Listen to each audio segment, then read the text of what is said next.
ഇന്നത്തെ ചിന്തയ്ക്ക് വേണ്ടി പരിശുദ്ധ ആത്മാവ് എൻ്റെ പക്കൽ നൽകപ്പെട്ടിരിക്കുന്ന വേദവാക്യം യാക്കോബിന്റെ ലേഖനം 1-ാം അധ്യായം അതിൻ്റെ 13-ാമത്തെ വാക്യമാണ്. വാക്യം ഇങ്ങനെയാണ്: പരീക്ഷിക്കപ്പെടുമ്പോൾ ഞാൻ ദൈവത്താൽ പരീക്ഷിക്കപ്പെട്ടു എന്ന് ആരും പറയരുത്. ദൈവം ദോഷങ്ങളാൽ പരീക്ഷിക്കപ്പെടാത്തവൻ ആകുന്നു, താൻ ആരെയും പരീക്ഷിക്കുന്നതുമില്ല. നല്ല ഒരു വേദവാക്യമാണ് പരിശുദ്ധ ആത്മാവ് ഇന്ന് പകൽ ചിന്തയ്ക്ക് ആധാരമായി എൻ്റെ പക്കൽ ഏൽപ്പിച്ചിരിക്കുന്നത്. നാം ഒത്തിരി പ്രാവശ്യം ഈ വചനത്തിൽ കൂടെ ചിന്തിക്കുകയും അല്ലെങ്കിൽ നിങ്ങൾ പലവട്ടം ഇത് വായിക്കുകയൊക്കെ ചെയ്തിട്ടുള്ള ഒരു അനുഗ്രഹിക്കപ്പെട്ട ഒരു ഭാഗമാണ്. യാക്കോബ് അപ്പോസ്തലൻ ചിതറിപ്പാർക്കുന്ന വിശുദ്ധന്മാർക്ക് ലേഖനം എഴുതുമ്പോൾ താൻ ഒട്ടനവധി കാര്യങ്ങൾ ഉപദേശപരമായി ഈ പുസ്തകത്തിലൂടെ ദൈവജനത്തിന് കൈമാറ്റം ചെയ്തിട്ടുണ്ട്. അതിൽ വ്യത്യസ്തമായ ഒരു വാക്യമാണ് ഇന്ന് നമ്മൾ വായിച്ചത്. പരീക്ഷ എന്ന വിഷയത്തെക്കുറിച്ച്, ജീവിതത്തിൽ നേരിടുന്ന പരീക്ഷകൾ, പലവിധമായ ശോധനകൾ, കഷ്ടതകൾ, ഇതൊക്കെ നമ്മുടെ ജീവിതത്തിൽ കയറി വരുമ്പോൾ നാം തകർന്നു എന്നും നാം മുടിഞ്ഞു പോകും എന്നും നാം ചിന്തിച്ചേക്കാം. ദൈവം എന്നെ പരീക്ഷിക്കുമോ? ദൈവം എന്നെ കഷ്ടതയിൽ കൂടെ കടത്തിവിടുമോ? ദൈവം എന്നെ ശോധനയിൽ കൂടെ കടത്തിവിടുമോ? ഒരു വലിയ ചോദ്യചിഹ്നമാണ് നമ്മുടെ മുമ്പിൽ നിൽക്കുന്നത്. എന്നാൽ യാക്കോബ് അപ്പോസ്തലൻ 1-ാം അധ്യായം അതിൻ്റെ 13-ാമത്തെ വാക്യത്തിൽ പറയുകയാണ്, നമ്മുടെ ദൈവം പരീക്ഷിക്കുന്നവനല്ല, ദോഷങ്ങളാൽ പരീക്ഷിക്കുന്നവനല്ല നമ്മുടെ ദൈവം. പിന്നെയോ നമ്മുടെ ജീവിതത്തിൽ വരുന്ന പ്രതിസന്ധികളും വേദനകളും കഷ്ടതകളും അത് ദൈവത്താൽ ആണെങ്കിൽ അത് പരീക്ഷയല്ല, അത് ശോധനയാണ്. ദോഷം തരുന്ന ദൈവം അല്ല എൻ്റെ യേശു. ദോഷത്തിൽ കൂടെ ഒരു വ്യക്തിയെ ഉപദ്രവിക്കുന്ന ഒരാളല്ല എൻ്റെ ദൈവം. എൻ്റെ ദൈവം സ്നേഹസമ്പന്നനാണ്, സ്നേഹത്തിൻ്റെ നിറകുടമാണ്, സ്നേഹത്തിൻ്റെ അമിതമായ അനുഗ്രഹങ്ങൾ നമുക്ക് നൽകുന്നവനാണ് എൻ്റെ ദൈവം. എന്നാൽ ഇവിടെ യാക്കോബ് പറയുകയാണ്, എൻ്റെ ദൈവം ആരെയും വല്ലാതെ പരീക്ഷിക്കുന്നില്ല. ദൈവം പരീക്ഷിച്ചു എന്ന് നിങ്ങൾ പറയരുത്. ഇവിടെ ദൈവം നമ്മളെ ശോധന ചെയ്യും. നമ്മുടെ വിശ്വാസം എത്രയുമുണ്ട്, നമ്മുടെ പ്രാർത്ഥനാ ജീവിതം എത്രയുണ്ട്, ദൈവത്തോടുള്ള നമ്മുടെ വിശ്വാസം എത്രയുണ്ട്, നാം ദൈവത്തിൽ ആശ്രയിക്കുന്നുണ്ടോ, യേശുവിൽ നമ്മുടെ ആശ്രയം പൂർണ്ണമാണോ, യേശുവിനോടുള്ള സ്നേഹം എത്രമാത്രമുണ്ട്, അതിൻ്റെ ഗ്രാഫ് അറിയാൻ വേണ്ടി യേശു നമ്മളെ ഈ ജീവിതയാത്രയിൽ ശോധന കഴിക്കും. പക്ഷെ ഈ ശോധന ഒരിക്കലും നമ്മുടെ നാശത്തിനല്ല. പഴയ നിയമത്തിൽ ഇയ്യോബിനെ ദൈവം ഒരു ശോധനയിൽ കൂടെ കടത്തിവിട്ടു. സാത്താനോട് പറയുകയാണ്, നീ അവൻ്റെ പ്രാണനെ തൊടരുത്. മക്കളെ തൊട്ടോ, പണത്തെ തൊട്ടോ, ആരോഗ്യത്തെ തൊട്ടോ, അവൻ്റെ മൃഗസമ്പത്തുക്കളെ തൊട്ടോ, അവൻ്റെ ദാസിദാസന്മാരെയും അവൻ്റെ വീടിനെയൊക്കെ നീ തൊട്ടോ, പക്ഷേ പ്രാണനെ മാത്രം നീ എന്ത് ചെയ്യരുത്, തൊടരുത്. അർത്ഥം, സാത്താനെ നിനക്ക് ചെയ്യാൻ പറ്റുന്ന എല്ലാ കഷ്ടതയിൽ കൂടെയും വേദനയിൽ കൂടെയും എൻ്റെ ഭക്തനെ നീ കടത്തിവിട്ട അവനൊരിക്കലും പിന്മാറില്ല, അവനൊരിക്കലും എന്നെ വിട്ടു പോത്തില്ല. അതുകൊണ്ട് നിനക്ക് ചെയ്യാവുന്ന മാക്സിമം നീ ചെയ്യുക. അത് കഴിയുമ്പോൾ എനിക്ക് ഇയ്യോബിന്റെ മേൽ എൻ്റെ നീതി വെളിപ്പെടുത്തേണ്ടതുണ്ട്. അതുകൊണ്ട് അവന്റെ പ്രാണനെ മാത്രം നീ എന്ത് ചെയ്യരുത്, തൊടരുത് എന്ന് രേഖപ്പെടുത്തിയിരിക്കുക. നാം കൊള്ളാവുന്നവനായി തികയാൻ വേണ്ടി യാക്കോബ് അപ്പോസ്തലൻ പറയുന്നുണ്ട്, പരീക്ഷ സഹിക്കുന്ന മനുഷ്യൻ ഭാഗ്യവാൻ. അവൻ കൊള്ളാവുന്നവനായി തെളിഞ്ഞ ശേഷം കർത്താവ് തന്നെ സ്നേഹിക്കുന്നവർക്ക് വാഗ്ദത്തം ചെയ്തിരിക്കുന്ന ജീവകിരീടം പ്രാപിക്കും. അപ്പൊ ദൈവം ആരെയാണ് ഈ വഴിയിൽ കൂടെ കടത്തിവിടുന്നത്? ദൈവം താൻ സ്നേഹിക്കുന്നവരെ. നമ്മളെ ദൈവം സ്നേഹിക്കുന്നെങ്കിൽ ദൈവം ദോഷങ്ങൾ ചെയ്യുന്ന ദൈവമല്ല. നമ്മളെ ദൈവം സ്നേഹിക്കുന്നെങ്കിൽ നമ്മെ പരീക്ഷയിൽ അകപ്പെടുത്തി ആത്മഹത്യ ചെയ്യാൻ ദൈവം അനുവദിക്കത്തില്ല. അബ്രഹാമിനെ ദൈവം പരീക്ഷിച്ചു, എന്നാൽ അത് ദോഷങ്ങളുള്ള പരീക്ഷയല്ല. അബ്രഹാമിനെ ദൈവം ഉൽപ്പത്തി പുസ്തകം 22 അധ്യായം 1 വാക്യം മുതൽ വായിക്കുമ്പോൾ കാണാൻ കഴിയുന്നത്, ദൈവം അവനെ പരീക്ഷിച്ചത് എന്തെന്നാൽ, പക്ഷെ ആ പരീക്ഷ അവൻ്റെ തലമുറയെ നശിപ്പിക്കാനോ അവൻ്റെ തലമുറയെ കൊന്നുകളയാനോ അല്ല. അബ്രഹാമിനോട് പറഞ്ഞത്, നീ സ്നേഹിക്കുന്ന നിന്റെ മകനായ ഇസഹാക്കിനെ തന്നെ ഞാൻ കാണിപ്പാനിരിക്കുന്ന മലയിൽ കൊണ്ടുപോയി യാഗമർപ്പിക്കണം. അത് അബ്രഹാമിനെ ദൈവം ഒന്ന് ശോധന ചെയ്തതാണ്. എത്രമാത്രം എന്നോട് സ്നേഹമുണ്ട്, എന്നേക്കാൾ കൂടുതൽ തലമുറയാണോ സ്നേഹിക്കുന്നത്? കാരണം സ്വാഭാവികമായി അത് സംഭവിക്കാം. കാരണം നീണ്ട ചില വർഷങ്ങൾ കാത്തിരുന്ന് കിട്ടാതെ ആ വാർദ്ധക്യത്തിൽ ഉണ്ടായ കുഞ്ഞ് അവർക്ക് എത്ര സന്തോഷമായിരിക്കും. അപ്പോൾ ദൈവത്തിന് കൊടുക്കേണ്ട സ്ഥാനം, മാനം, സ്നേഹം ഇതൊക്കെ അബ്രഹാമും സാറായും ഇസഹാക്കിന് കൊടുത്തെന്നിരിക്കാം. ഇന്നും അങ്ങനല്ലേ? ഒരു വീട്ടിലൊരു കുഞ്ഞ് ജനിക്കുമ്പോൾ, കൊച്ചുമക്കൾ ജനിക്കുമ്പോൾ ഞാൻ പലരെയും കണ്ടിട്ടുണ്ട്.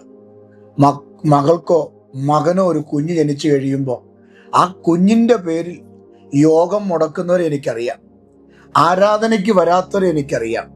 മുൻകാലങ്ങളിൽ കൂട്ടായ്മയ്ക്ക് വരുന്നവർ ഇപ്പൊ കൊച്ചിൻ്റെ പേര് പറഞ്ഞ് കൊച്ചു വഴക്ക, കൊച്ചു ബഹളമ എന്ന് പറഞ്ഞ് ആരാധനയ്ക്ക് വരാതെ ഞായറാഴ്ചകളിൽ പോലും വീടുകളിൽ ഇരിക്കുന്ന ആളുകളെ എനിക്കറിയാം.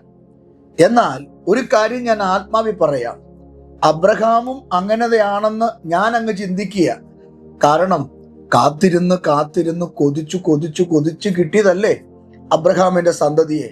അപ്പൊ കൈ കിട്ടിയപ്പോൾ സ്വാഭാവികമായി മാനുഷികമായി ചിന്തിച്ചു നോക്കിയാൽ ഒരു അപ്പനല്ലേ, ഒരമ്മയല്ലേ ചിലപ്പോൾ ദൈവത്തിൻ്റെ സ്ഥാനം പോലും, അല്ലെങ്കിൽ ദൈവത്തിന് കൊടുക്കേണ്ട സ്നേഹം പോലും ബൈബിളിനകത്ത് അങ്ങനെ എഴുതിയിട്ടില്ല. ഞാൻ എൻ്റെ ചിന്തയിൽ പറയുക, ഇസഹാക്കിന് കൊടുത്തേക്കാമായിരിക്കും. പക്ഷെ കൊടുത്ത കാരണത്താലായിരിക്കാം എന്നോടുള്ള സ്നേഹത്തിൽ നിന്ന് അബ്രഹാം പിരിയുന്നു, അകന്നു പോകുന്നു.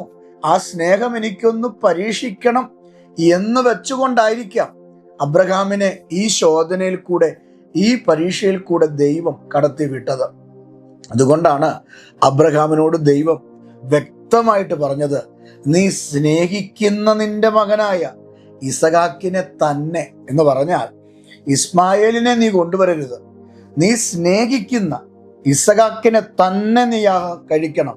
ദൈവം നോക്കുകയാ, എൻ്റെ വാക്കനുസരിക്കുന്നുണ്ടോ, എന്നോടുള്ള സ്നേഹം ഇപ്പോഴുണ്ടോ, മുൻകാലത്തെ പോലെ ഇറങ്ങിത്തിരിച്ചപ്പോഴുള്ള ആവേശം, ആ സ്നേഹം ഇപ്പോഴും ഉണ്ടോ എന്ന് ദൈവം അബ്രഹാമിനെ ഒന്ന് പരീക്ഷിക്കുകയാണ്, ഒന്ന് ശോധന ചെയ്യുക. എൻ്റെ പ്രിയപ്പെട്ടവരെ, രക്ഷിക്കപ്പെട്ടിട്ട് 20 വർഷവും 30 വർഷമൊക്കെ ആയി കാണും. പാരമ്പര്യം പറയാൻ നിനക്ക് ഏറെ കാണും. പക്ഷെ ജീവിതത്തിലെ പ്രശ്നങ്ങൾ വഴി മാറാതെ ഒത്തിരി ശോധനയിൽ കൂടെ, മക്കളിൽ കൂടെയോ സാമ്പത്തികത്തിൽ കൂടെയോ കുടുംബജീവിതത്തിൽ കൂടെയോ മറ്റു പല മേഖലയിൽ കൂടെ, ജോലിയോ ആരോഗ്യമോ ഇവയിൽ കൂടെ ഒക്കെ ഒരു ശോധനയിൽ കൂടെയാണ് ഇന്ന് നിങ്ങൾ കടന്നു പോകുന്നതെങ്കിൽ അത് നിങ്ങളെ നശിപ്പിക്കാനല്ല, അത് നിങ്ങളെ കൊല്ലാനല്ല, പിന്നെയോ കർത്താവിനുള്ള സ്നേഹം എത്രമാത്രം ഉണ്ടെന്ന് കർത്താവിനൊന്ന് അറിയേണ്ടതിന് നിന്നെ ആ കഷ്ടതയിൽ കൂടെ ഒന്ന് കടത്തി വിടുക, ആ ശോധനയെ കൂടെ ഒന്ന് കടത്തി വിടുക, ആ തീയിൽ കൂടെ ഒന്ന് കടത്തി വിടുക. അങ്ങനെ അതിനകത്ത് നീ ജയിച്ചാൽ, അവിടെ ജയിക്കുമ്പോഴാ യാക്കോബ് 1:12 പറഞ്ഞത്, പരീക്ഷ സഹിക്കുന്ന മനുഷ്യൻ ഭാഗ്യവാൻ. പരീക്ഷ സഹിച്ചാൽ നീ ഭാഗ്യവാനാ. ലോട്ടറി അടിക്കുന്നതോ 2 നില വീട് വെക്കുന്നതോ ഒരു കാറ് വാങ്ങുന്നതോ ഒന്നും അല്ല ഭാഗ്യവാൻ. ദൈവം നിന്റെ ജീവിതത്തിൽ തരുന്ന ചില ശോധനകളെ, പരിശോധനകളെ തരണം ചെയ്ത് അതിൽ നീ ജയാളിയായി കർത്താവിനോട് ചേർന്ന് നിൽക്കുമ്പോൾ, പട്ടുപോകാതെ, ക്ഷീണിച്ചു പോകാതെ, പിന്മാറിപ്പോകാതെ യേശുവിനോട് ചേർന്ന് നിൽക്കുമ്പോൾ നീ ജയാളിയായി മാറുകയാണ്. അപ്പോൾ നിനക്ക് ജീവന്റെ കിരീടം കിട്ടും. എൻ്റെ പ്രിയപ്പെട്ട സഹോദരനോട് ഞാൻ പറയട്ടെ, ഇന്ന് രാവിലെ എത്ര പേർക്ക് വിശ്വസിക്കാൻ കഴിയും എൻ്റെ ദൈവം എനിക്ക് ദോഷം ചെയ്യത്തില്ലെന്ന്, എൻ്റെ ദൈവം എന്നെ തകർക്കത്തില്ലെന്ന്, എൻ്റെ ദൈവം എൻ്റെ കുടുംബത്തെ പരിപാലിക്കുമെന്ന്, എൻ്റെ കുഞ്ഞുങ്ങൾക്ക് വേണ്ടത് എൻ്റെ കർത്താവിൻ്റെ പക്കലുണ്ടെന്ന് എത്ര പേർക്ക് അമിതമായൊരു വിശ്വാസത്തോടെ യേശുവിൻ്റെ ആ പാദപീഠത്തിൽ ഒന്ന് വരാൻ കഴിയും? ഇവിടെ ഇതാ നോക്കുക, നിങ്ങൾ പരീക്ഷിക്കപ്പെടുമ്പോൾ ദൈവമാണിത് ചെയ്തതെന്ന് നിങ്ങൾ പറയണ്ട. കാരണം ദൈവം ആർക്കും ദോഷം ചെയ്യത്തില്ല. നിന്റെ ശത്രുവിനോടും ദൈവം ദോഷം ചെയ്യത്തില്ല.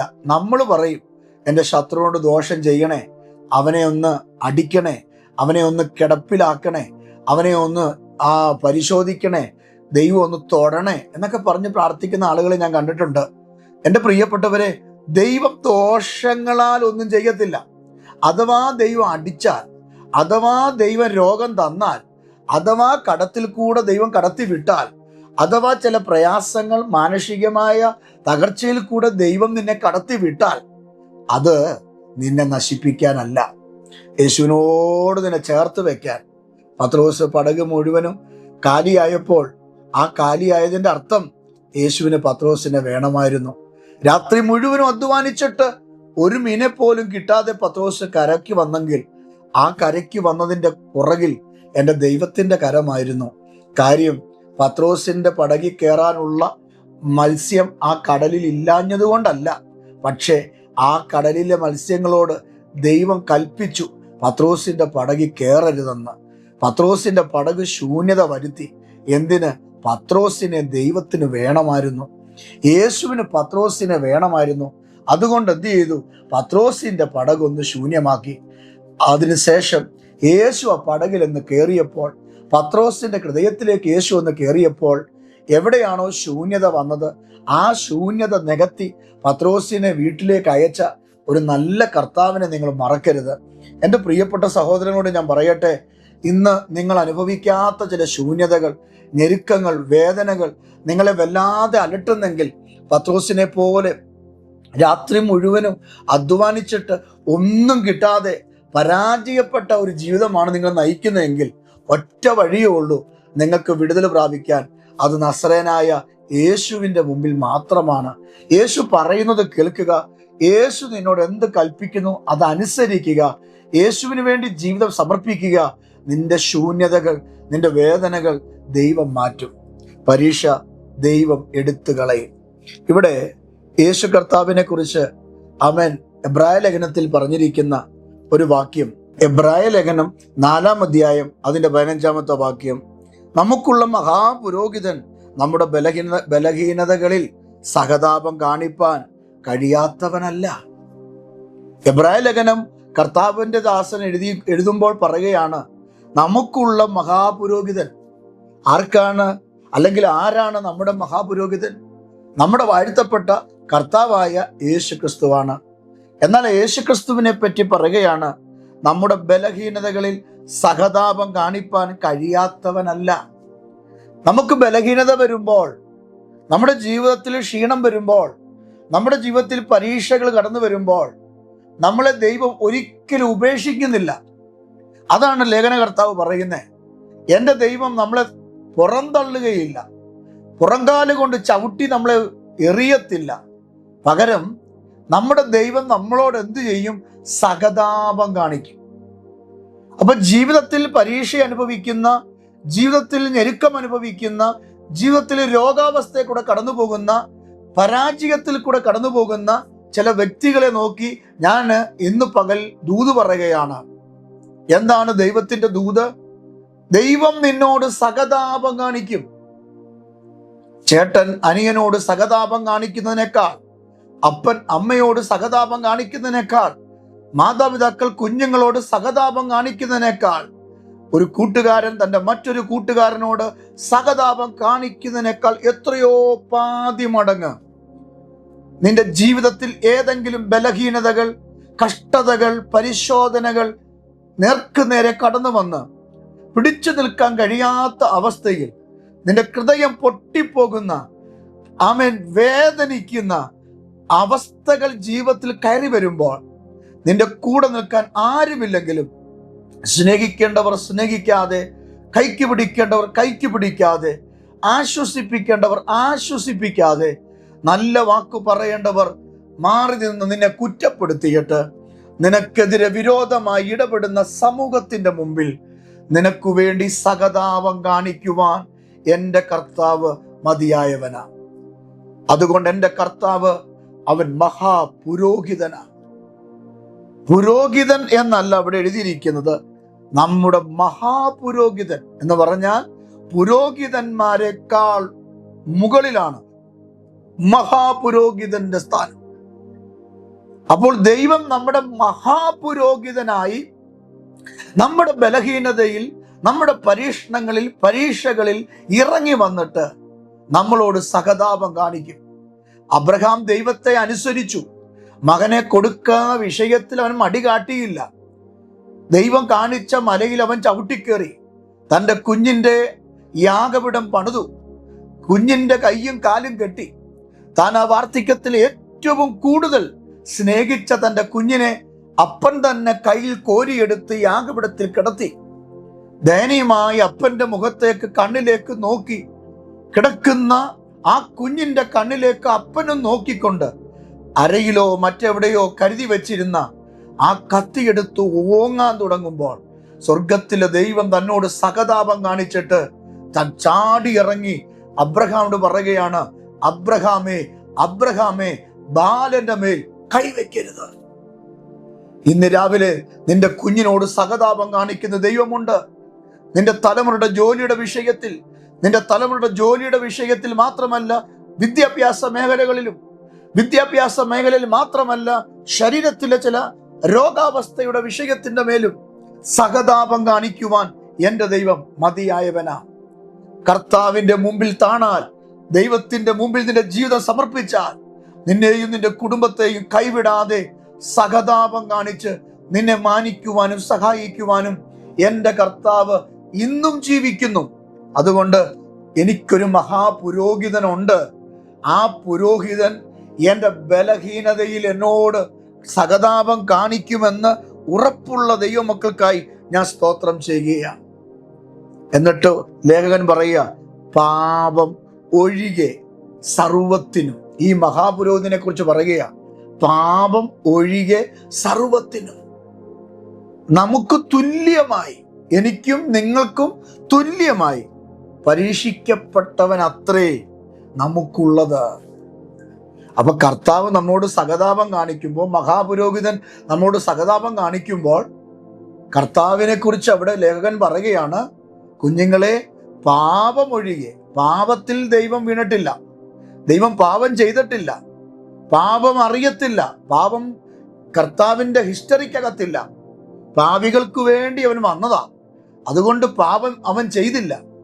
പാപം ചെയ്ത വ്യക്തികളുടെ പാപങ്ങൾ സ്വന്തം തോളിൽ വഹിച്ചുകൊണ്ട് ക്രൂശി കയറിയവനാ എൻ്റെ കർത്താവ്. എന്നാൽ എൻ്റെ കർത്താവിനെ പറ്റി പറയുകയാണ്, പാപം ഒഴികെ സർവത്തിനും എന്താ സംഭവിച്ചു? നമുക്ക് തുല്യമായി പരീക്ഷിക്കപ്പെട്ടവൻ അത്രേ നമുക്കുള്ളത്.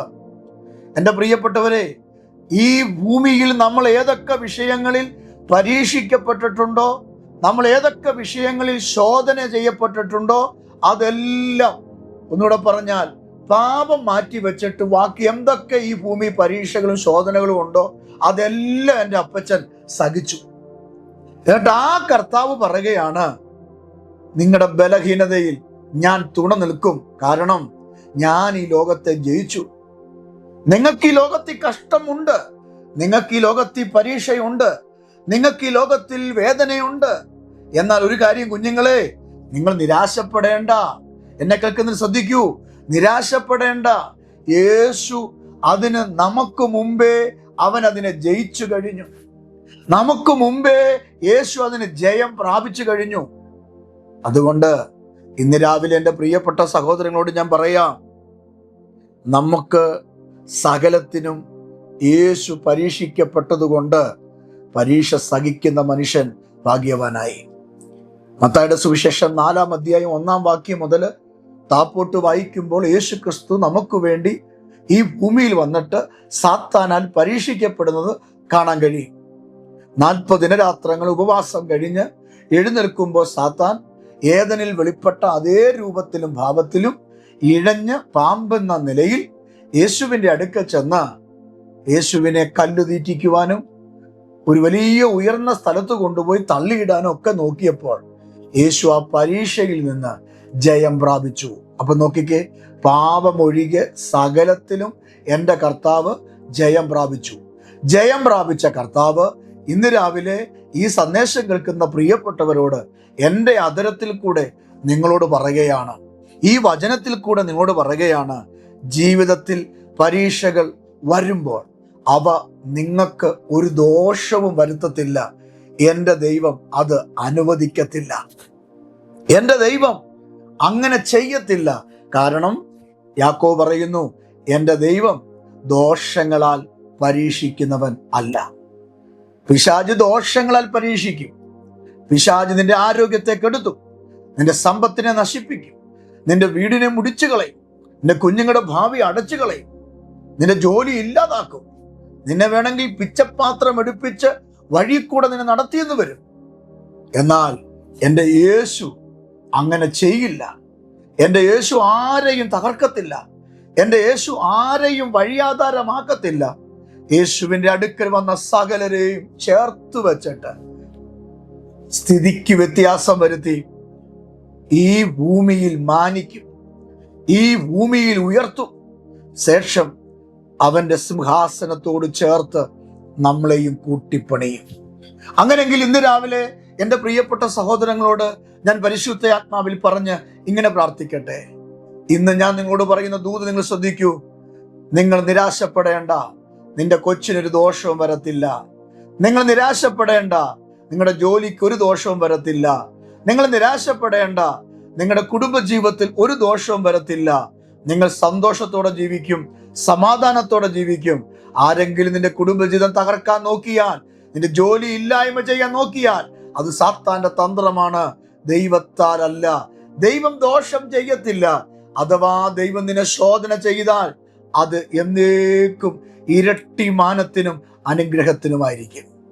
അങ്ങനെയെങ്കിൽ ഞാൻ ഇന്ന് രാവിലെ നിങ്ങൾക്ക് വേണ്ടി പ്രാർത്ഥിക്കട്ടെ. ഇന്ന് രാവിലെ നിങ്ങളുടെ ജീവിതത്തിൽ ഏതെങ്കിലും പരിശോധനകൾ നിങ്ങൾ നേരിടുന്നെങ്കിൽ ഞാൻ ഇന്ന് പകൽ പറയാം, കർത്താവിനാലാണെങ്കിൽ നിങ്ങൾ ഭാരപ്പെടേണ്ട.